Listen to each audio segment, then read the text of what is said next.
Hello everyone, I'm speaking from Christchurch, Colville, as we come to mark a whole year where we have been in various states of lockdowns and restrictions.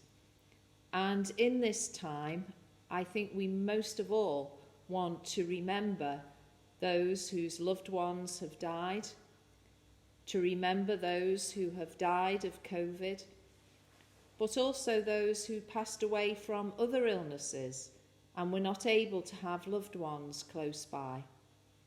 It has been so painful for families who have lost loved ones and not been able to grieve in the way that they needed to, with hugs and kisses, holding hands, a proper wake after the funeral where memories are shared. The financial cost of this pandemic has been enormous, but we will never truly know the cost of separation and loneliness on individuals and our society.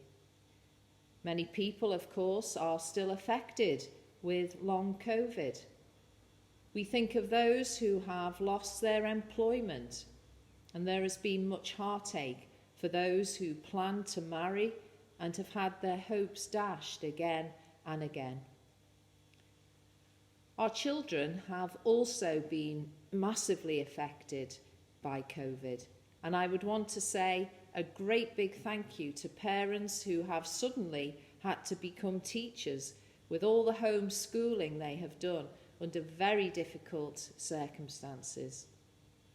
In my corner of northwest Leicestershire, here in Colville, I want to commend the community of All Saints Church of England School, who have worked so hard to give the best education possible for those who have had to come into school and those who had to learn from home.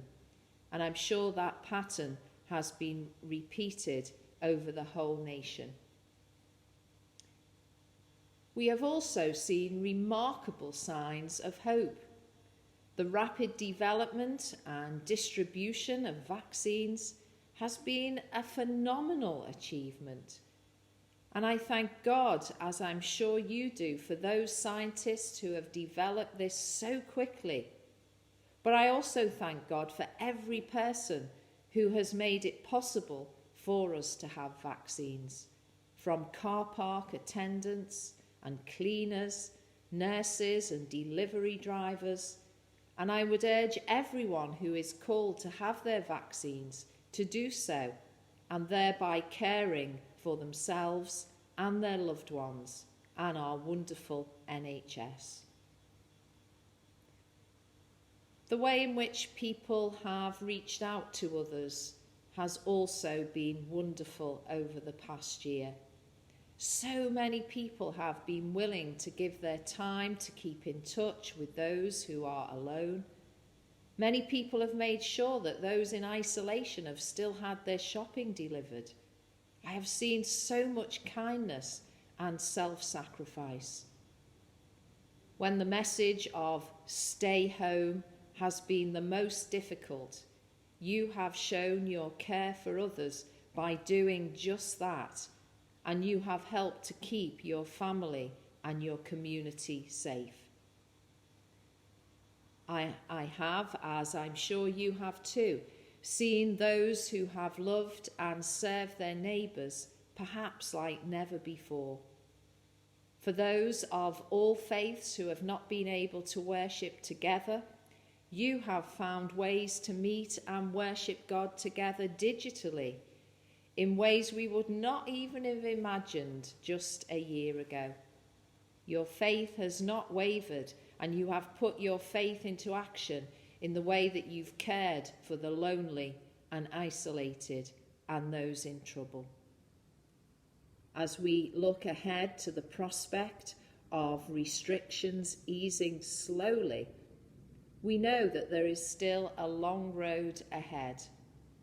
We have to start recovering slowly and then to rebuild our lives.